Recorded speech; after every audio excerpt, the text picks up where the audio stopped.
Good morning everyone. Welcome to your LFCS online YouTube classes. I'm your Pooja Maurya teacher. I'm going to teach you English recitation. As you all know that we are on chapter 1 and I was explaining you and we will also read this chapter. So today I'm going to tell you summary of this chapters. An uncomfortable bed. Okay. So first know about who is writer of this chapter means guided Maupassant Maupassant he is the writer of this chapter. इन्होंने एक अपना experience लिखा है छोटा सा. And after that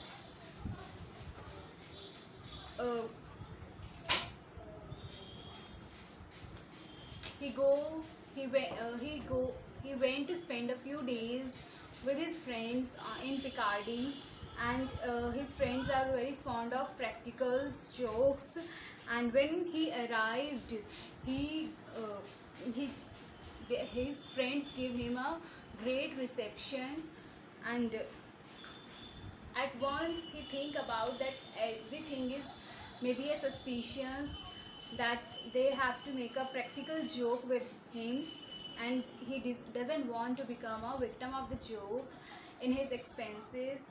So he is uh, very taking a precaution, so many precaution about it, and he didn't miss a single word about anything. Everyone seemed to be a suspect. वो अपने हर एक चीज़ को as a suspect देख रहा था, और everything वो किस तरीके से देख रहा था, डिस्ट्रस्टफुली, अविश्वसनीय तरीके से देख रहा था. किसी भी चीज़ पे उस पर विश्वास नहीं हो रहा था. क्यों? क्योंकि वो क्या बोलते हैं, अपने फ्रेंड्स के जोक का क्या हंसी का कारण नहीं बनना चाहता था. वो जोक नहीं बनना चाहता था कि उसके फ्रेंड्स उसका मजाक उड़ाएं. और इसी कारण अब वो बहुत ही सोच सोच के हर एक स्टेप उठा रहा है. अब वो जैसे ही कमरे में एंटर करता है, वैसे ही वो जो कैंडल लेके गया था वो सब क्या होती है, बुझ जाती हैं.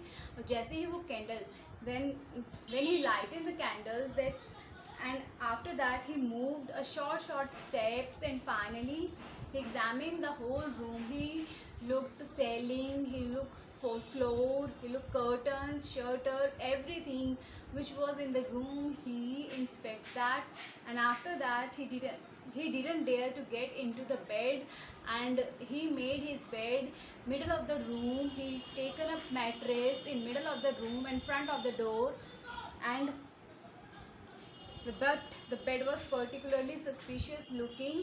That's why he make his bed in the middle of the floor. And after that, what happened,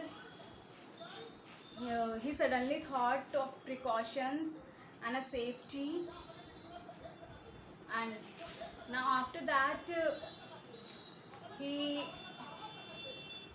taken a very short steps for everything, taking every precautions.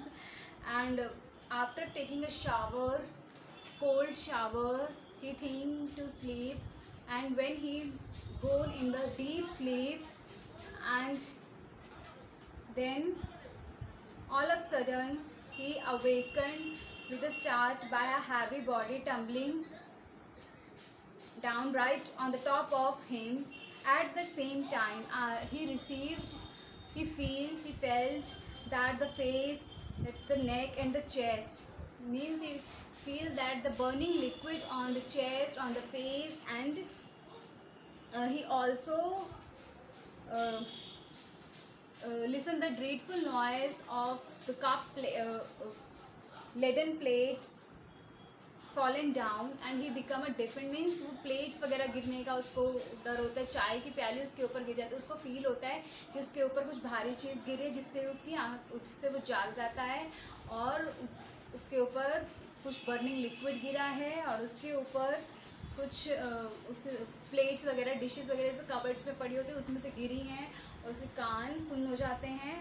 After that he, जैसे ही वो वेट उसके ऊपर गिरा, उसको भी कुछ पता नहीं कि क्या हुआ, क्योंकि वो गहरी नींद में था, और वो क्रशिंग उसको ऐसे दब रहा है. और जब वो अपने आप को किसी तरीके से संभालता है और वो देखता है कि वो जो हैवी चीज़ वो गिरी है, उसको छूने की कोशिश करता है, तो किसी का उसको लगता है कि फेस है, विस्कर्स हैं, दाढ़ी मूछ हैं, उसके महसूस करता है। उसके बाद वो इमिडिएटली उसको शावर ऑफ स्लैप्स मारता है, मतलब कि जो कोई भी था उसको मारने की कोशिश करता है, मारता है ऐसे ऐसे करके। और उसके बाद वो आफ्टर द ये कुछ भी उसको गलत लगता है वो जल्दी से उठता है और दौड़ पड़ता है सीधा डोर की तरफ और भागता है।